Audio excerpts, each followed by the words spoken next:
তো দেখো আজ আমরা যেটা আলোচনা করব সেটা হচ্ছে মাধ্যমিক 2024-এর ডাব্লিউবিটিএ টেস্ট পেপার থেকে ইতিহাস প্রশ্নপত্র। পেজ হচ্ছে 271। এমসিকিউ এসএকিউ সমস্ত একদম প্রশ্ন উত্তর সহ একদম আলোচনা করব আমরা অবশ্যই।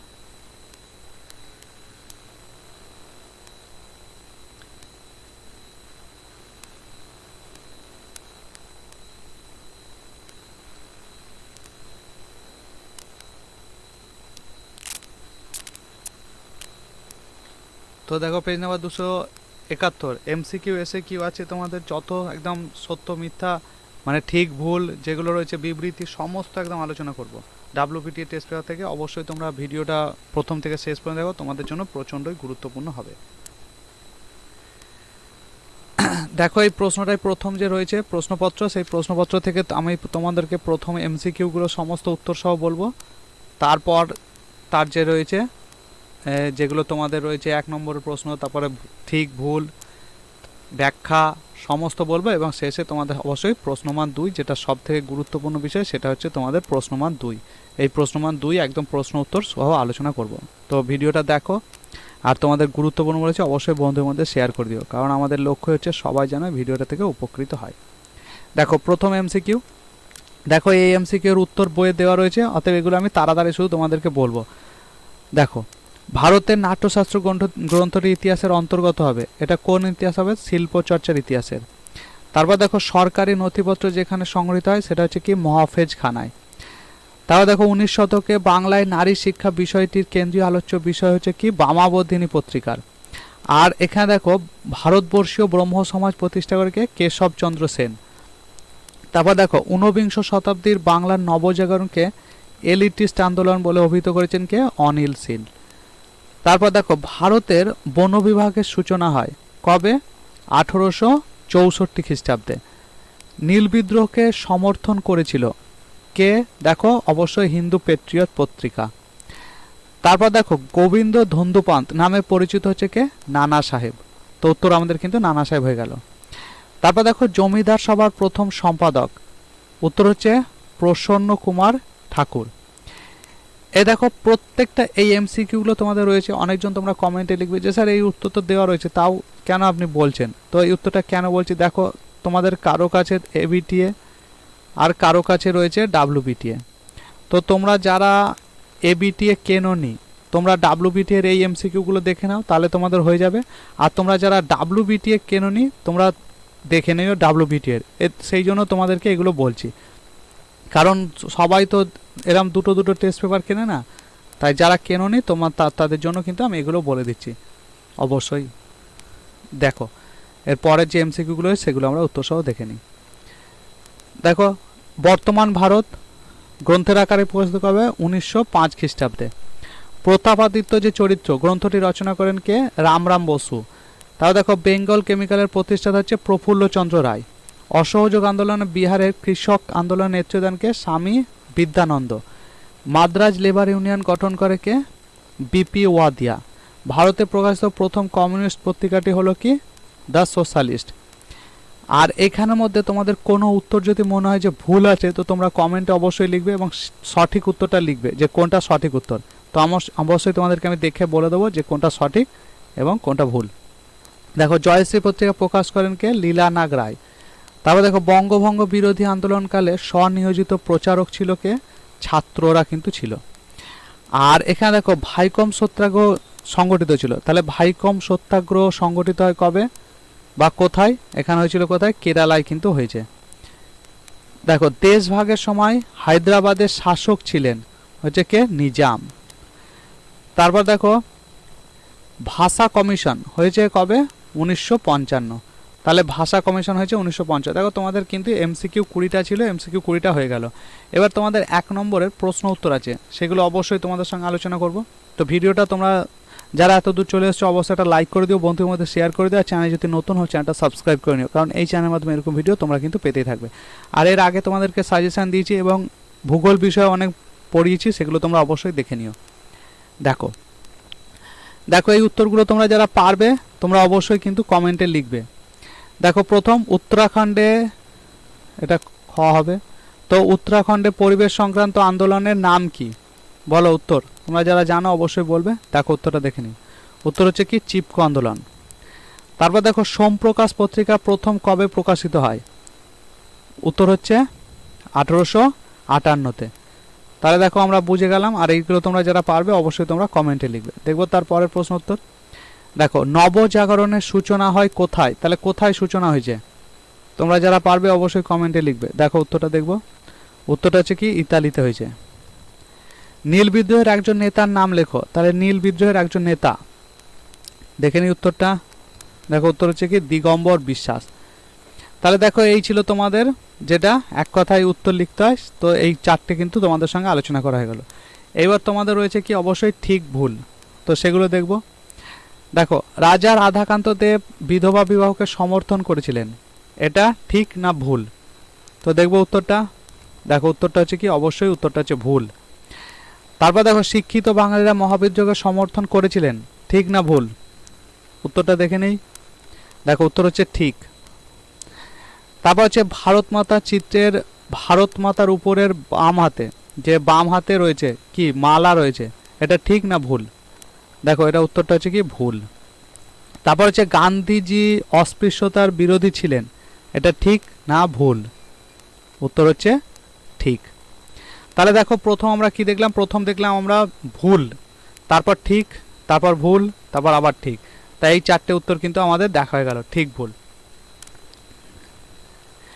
এবার দেখো এইবার যেটা তোমাদের থাকে সেটা হচ্ছে তোমাদের এই ম্যাচটা থাকে, যে কিভাবে ম্যাচ করতে হবে।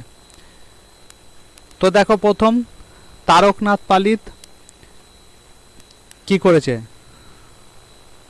তো অবশ্যই তোমরা এটা যারা করার চেষ্টা করবে, তোমরা যারা পারবে অবশ্যই তোমরা করবে এটা।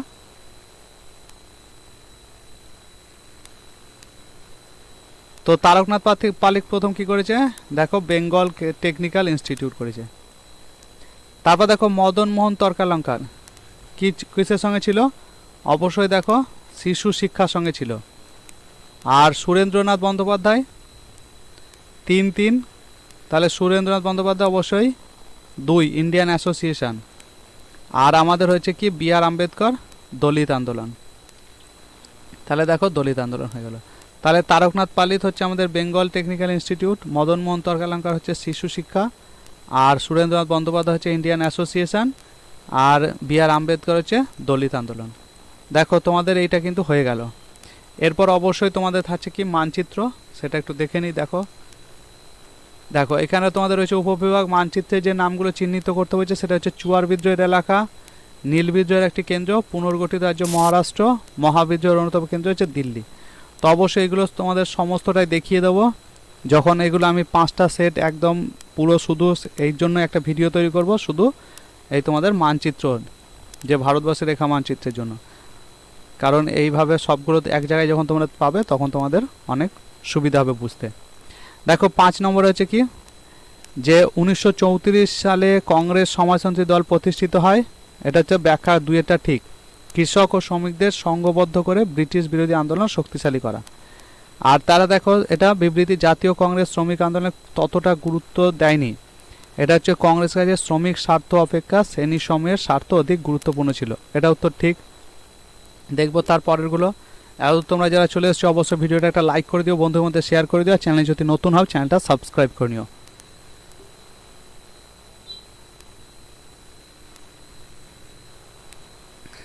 দেখবো তার পরেরগুলো। দেখো এখানে তোমরা দেখতে পারো যে ততটা গুরুত্বপূর্ণ নয় কেন, 1 নম্বর উত্তর হয়ে গেল। এবার দেখো 3টা দলিতদের দাবিগুলি গান্ধীজি মেনে নেননি, কারণ দেখো গান্ধীজির মতে দাবিগুলি জাতিভেদ বৃদ্ধিতে সাহায্য করবে। আর এখানে দেখো ভারত ছাড় আন্দোলনে কমিউনিস্টরা যোগ দেয়নি, কারণ দ্বিতীয় বিশ্বযুদ্ধের ত্রিশক্তির প্রতি কমিউনিস্টদের সমর্থন ছিল। তাহলে দেখো এগুলো সমস্তই তোমরা জানো, অবশ্যই এইটা হচ্ছে আমাদের মেন বিষয় বা প্রধান বিষয়। দেখো হচ্ছে পরিবেশ ইতিহাসের গুরুত্ব কি, এগুলো হচ্ছে আমাদের জানার বিষয়। এখন এগুলোই আমরা আলোচনা করব উত্তর সহ। দেখো প্রথম হচ্ছে প্রশ্নমান 2 আলোচনা করব, যেটা হচ্ছে আমাদের প্রচণ্ড গুরুত্বপূর্ণ। আর ওগুলো কেন আলোচনা করলাম অবশ্যই তোমাদেরকে বললাম, যে তোমরা যারা WBTA কেনোনি তোমরা যেন সেইখান থেকে সমস্ত MCQ জেনে নাও, তাই উত্তর সহ এটা আলোচনা করে দিলাম। দেখো পরিবেশের ইতিহাসের গুরুত্ব কি, উত্তরটা অবশ্যই দেখে নেব। দেখো উত্তর হচ্ছে কি, আধুনিক ইতিহাস চর্চায় পরিবেশের সংকটজনক পরিস্থিতি, পরিবেশের বিপর্যয় এবং তার ভয়াবহতা সম্পর্কে অবগত করা পরিবেশ ইতিহাস চর্চার গুরুত্বপূর্ণ দিক। তাহলে তুমি কি করছো, দেখো পরিবেশের সংকট, অবশ্যই পরিবেশের সংকট, যে পরিবেশের সংকটজনক পরিস্থিতি মানে কি, পরিবেশের অবস্থা প্রচণ্ড খারাপ হয়ে যাচ্ছে, পরিবেশের বিপর্যয়, পরিবেশ ধ্বংসের দিকে চলে যাচ্ছে।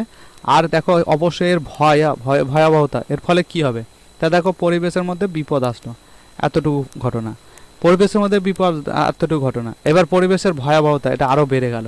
তো এইভাবে প্রত্যেকটা অবগত করা, তোমাদেরকে জানানো হচ্ছে যে পরিবেশকে বাঁচাতে হবে, না তো এই ছোট কারণ থেকে একসময় কিন্তু বিশাল বড় কারণ একটা দাঁড়াবে। এইটাই হচ্ছে পরিবেশ ইতিহাসের গুরুত্ব, মানে পরিবেশের সম্পর্কে মানুষকে অবগত করতে হবে।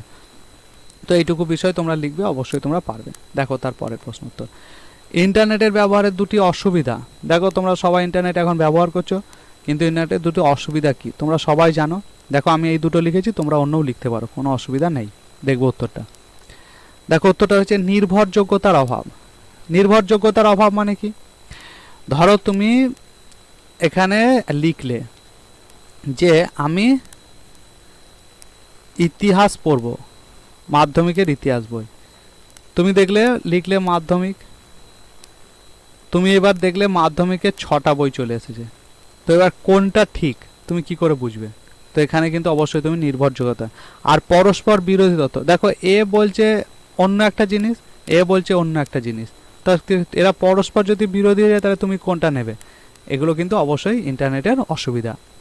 দেখবো তার পরের প্রশ্ন উত্তর। দেখো জনশিক্ষা কমিটি কেন গড়ে ওঠে, জনশিক্ষা কমিটি কেন গড়ে ওঠে, উত্তরটা অবশ্যই দেখে নেবো আমরা। দেখো ব্রিটিশ পার্লামেন্টে কি হয়েছে, 1813 খ্রিস্টাব্দে চার্টার অ্যাক্ট হয়েছিল। সেই চার্টার অ্যাক্ট যখন পাস হয় তখন এই আইনে কি হয়েছে, একটা ধারায় বলা হয়েছে যে ইস্ট ইন্ডিয়া কোম্পানি প্রতি বছর কি করবে, 1 লক্ষ টাকা ভারতীয় জনশিক্ষায় ব্যয় করবে। তাহলে 1 লক্ষ টাকা ছিল, সেই 1 লক্ষ টাকা কী করবে, বললো এটা শিক্ষার জন্য খরচ করা হবে, এই 1 লক্ষ টাকাটা শিক্ষার জন্য খরচ করা হবে। কিন্তু এখানে একটা সমস্যা হয়েছিল যে প্রাচ্যতে খরচ করা হবে না পাশ্চাত্যে খরচ করা হবে, এই নিয়ে একটা বিস্তারিত একটা যে আলাপ আলোচনার মধ্যে থেকে রয়েছিল অবশ্যই। তো সেই প্রতি বছর 1 লক্ষ জনশিক্ষার জন্য ব্যয় করবে, সেই অনুসারে জনশিক্ষা নির্ধারণের উদ্দেশ্যে 1823 খ্রিস্টাব্দে জনশিক্ষা কমিটি হলো।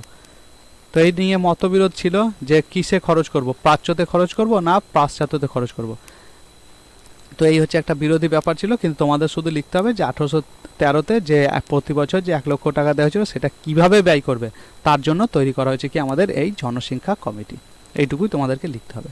এতদূর যা চলে এসেছে, অবশ্যই ভিডিওটা গুরুত্বপূর্ণ হয়েছে, অবশ্যই একটা লাইক করে দিও, বন্ধুদের মধ্যে শেয়ার করে দিও, আর চ্যানেল যদি নতুন হও চ্যানেলটা সাবস্ক্রাইব করে নিও, কারণ এই চ্যানেলের মাধ্যমে এরকম ভিডিও তোমরা পেতে থাকবে। এর আগে অনেক ভিডিও দিয়ে রেখেছি, অনেক প্রশ্ন উত্তর আলোচনা করেছি, সেগুলো তোমরা অবশ্যই দেখে নিও, তোমাদের অনেক বেশি সহযোগিতা হবে এবং তোমরা অনেক বেশি নম্বর পেতে পারবে। এগুলো তোমরা এইভাবে দেখে নাও প্রত্যেকটা পরপর। দেখো পরেরটা প্রশ্ন এবং উত্তর।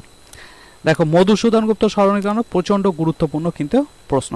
দেখো উত্তরটা, মধুসূদন গুপ্ত ছিলেন একজন বাঙালি ব্রাহ্মণ, অনুবাদক, আয়ুর্বেদিক চিকিৎসক।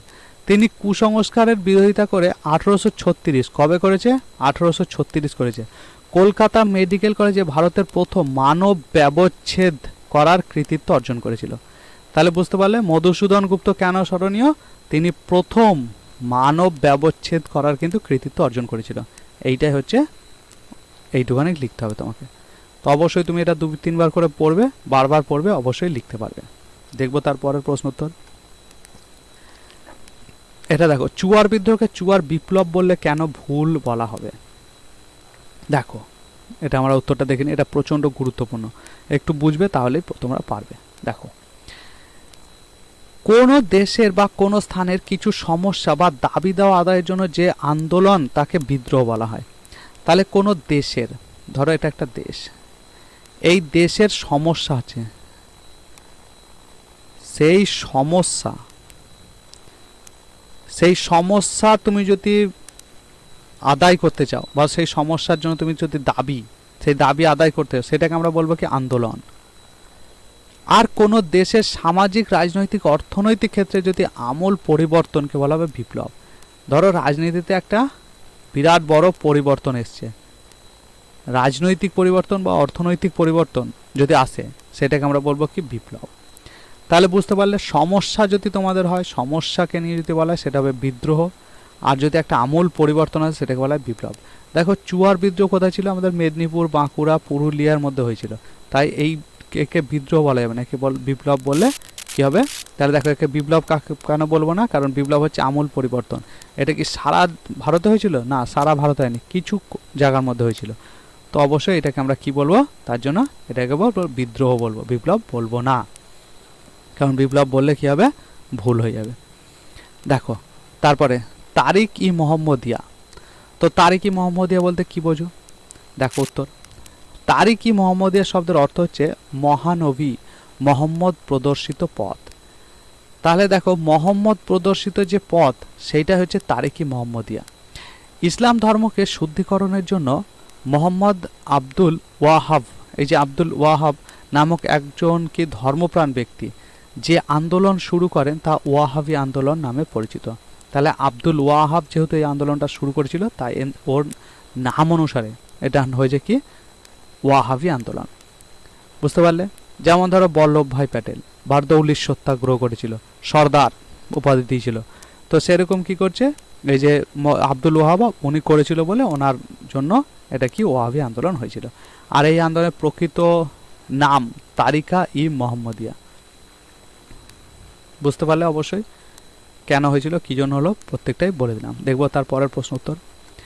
দেখো 1857 খ্রিস্টাব্দে বিদ্রোহের প্রতি শিক্ষিত বাঙালি সমাজের মনোভাব কিভাবে প্রকাশিত হয়েছিল?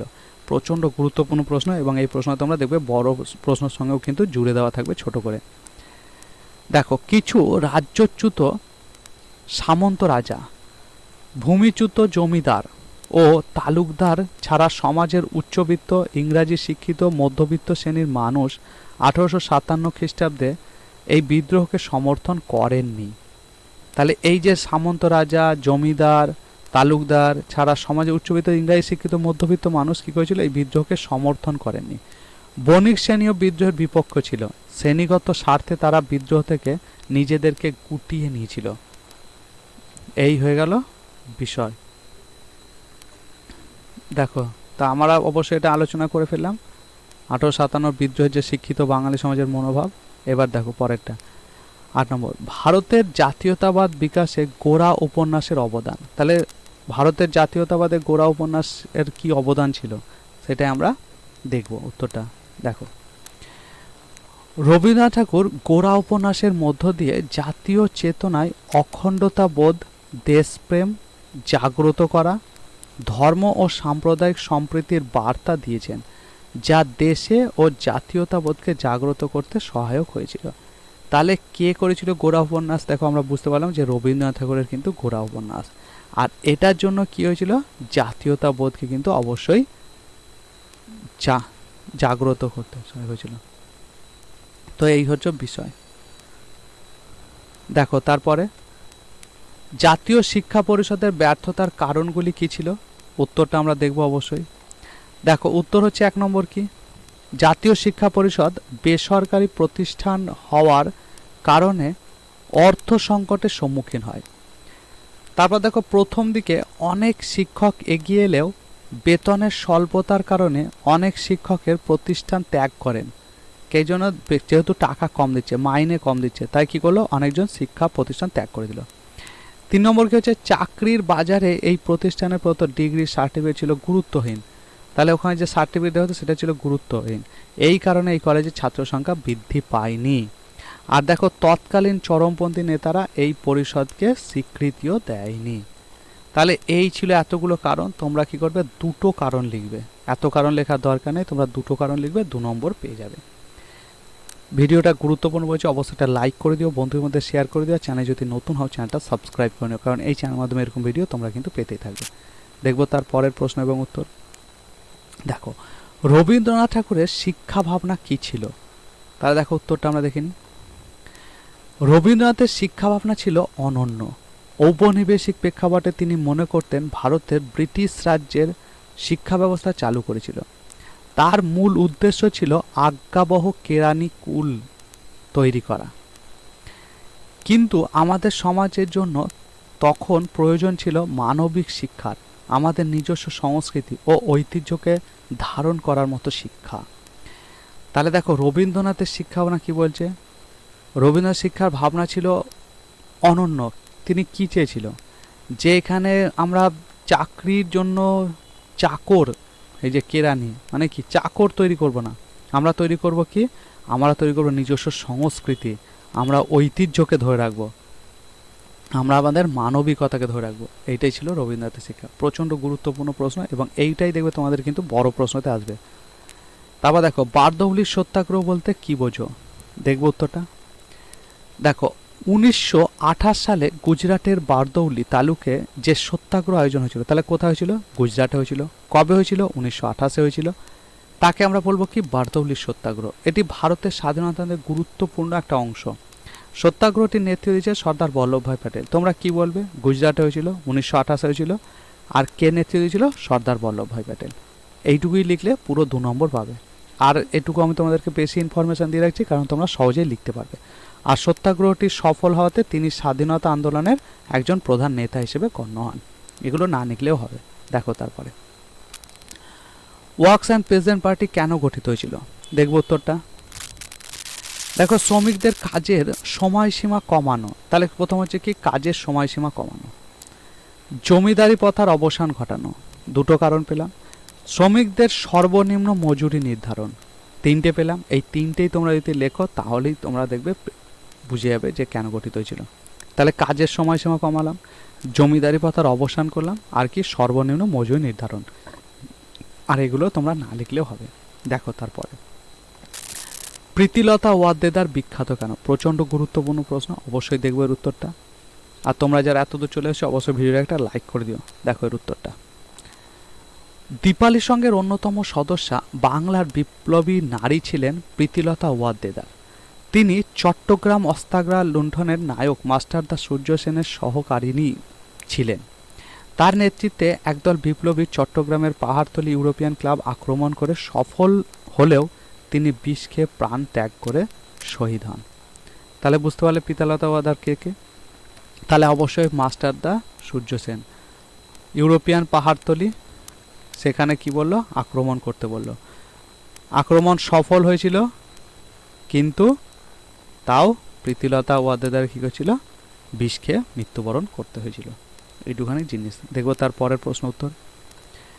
দেখো, বাংলায় নমসূত্র আন্দোলন কেন শুরু হয়েছিল, তাহলে নমসূত্র যে আন্দোলন সেটা বাংলায় কেন হয়েছিল, দেখো উত্তরটা দেখে নিই।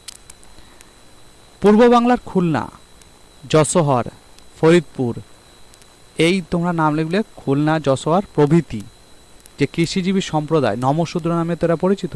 সামাজিক দিক থেকে এরা ছিল হিন্দু সমাজের অস্পৃশ্য আর অন্তজ। এইরূপ সামাজিক বৈষম্য থেকে মুক্তি পেতে তাহলে কীতে ছিল, তাহলে তাদেরকে অস্পৃশ্য ছিল। এই অস্পৃশ্যতাতে তাকে যেন না করা, এই আন্দোলন যেটা করেছে সেটা হচ্ছে কি নমশূদ্র আন্দোলন। তাহলে আমরা খুব ভালোভাবে বলবো যে পূর্ব বাংলায় দেখো খুলনা, যশোহর, ফরিদপুরে যে কৃষি ছিল তারা কি নমশূদ্র নামে পরিচিত। আর তাদেরকে কি হতো, অস্পৃশ্য করা হতো, তারা অস্পৃশ্য ছিল। আর এই অস্পৃশ্য থেকে তারা মুক্তি পেতে যে আন্দোলন করেছে সেটা হচ্ছে কি নমশূদ্র আন্দোলন। দেখবো তারপরের প্রশ্ন উত্তর। দেখো, পেপসু কি, প্রচণ্ড গুরুত্বপূর্ণ প্রশ্ন। এই প্রশ্নটা কিন্তু বহু গুরুত্বপূর্ণ, কারণ এটা তোমাদের এবার আসার দেখো অনেক সুযোগ আছে। দেখো এর উত্তরটা। উত্তরটা দেখো কি, পাতিয়ালা, পূর্ব পাঞ্জাব রাজ্য, ইউনিয়ন, এই সবকে বলা হয় কি পেপসু। এখানে হচ্ছে দেখো ছিল কি 1948 সাল থেকে 1956 সাল পর্যন্ত বিদ্যমান থাকা ভারতের একটি রাজ্য। তাহলে আমি বলবো কি পেপসু ছিল 1948 সাল থেকে 1956 সাল পর্যন্ত ভারতের একটা রাজ্য পেপসু ছিল। এইটুকুই বলবে, 2 নম্বর দিয়ে দেবে। দেখো তার পরের প্রশ্ন এবং উত্তর। দেখো শেষ প্রশ্ন তোমাদের, উদ্বাস্তু সমস্যা বলতে কি বোঝো, এই উত্তরটা দেখবো। অবশ্যই তোমরা যারা এতদূর চলে এসছো ভিডিওটা লাইক করে দিও, বন্ধুদের মধ্যে শেয়ার করে দিও, চ্যানেল যদি নতুন হও চ্যানেলটা সাবস্ক্রাইব করে নিও। এর আগে অনেক ভিডিও দেখেছি, সেই ভিডিওগুলো তোমরা অবশ্যই দেখে নিও।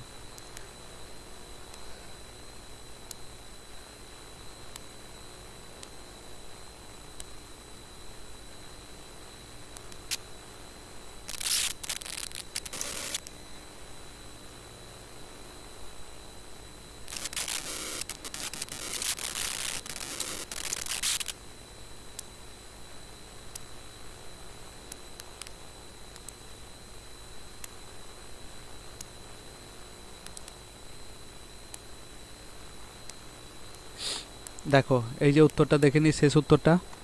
দেখো, স্বাধীন ভারতের আপাত সমস্যাগুলির মধ্যে উল্লেখযোগ্য হলো উদ্বাস্তু সমস্যা। পাঞ্জাব বঙ্গ বিভাজনের ফলে পশ্চিম পাঞ্জাব পূর্ববঙ্গ থেকে সেখানকার সংখ্যালঘু শিখ হিন্দুদের উদ্বাস্তু রূপে ভারতের আগমন ঘটে। তাহলে উদ্বাস্তুটা কি আগে জেনে নিই। ধরো এটা একটা দেশ ছিল, এটা মধ্যখান থেকে ভাগ হয়ে গেল, এই এ আর বি এটা পুরোটাই একটা ছিল, এবার দুটো হয়ে গেল। এবার এইখানের মানুষ যদি এইখানে যায় সে হবে উদ্বাস্তু, আর ঠিক এখানের মানুষ যদি এইখানে আসে সেও হবে কি উদ্বাস্তু। মানে এর যদি বিতে যায় সে হবে উদ্বাস্তু, বি এর যদি এতে আসে সে হবে উদ্বাস্তু।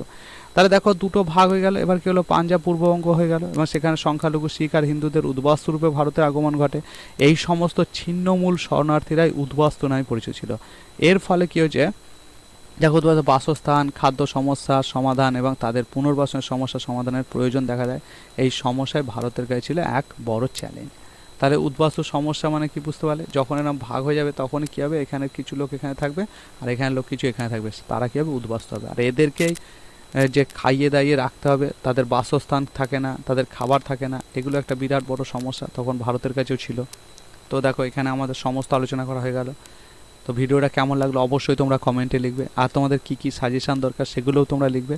আর এর আগে অনেক ভিডিও দেখেছে সেগুলো তোমরা অবশ্যই দেখে নিও। তো আজকের ভিডিও এখানে শেষ করছি, দেখা হবে খুব শীঘ্রই তোমার সঙ্গে একটা গুরুত্বপূর্ণ ভিডিও নিয়ে। ততক্ষণ তোমরা ভালো থেকো, সুস্থ থেকো, দেখা হচ্ছে খুব শীঘ্রই। Tata, by.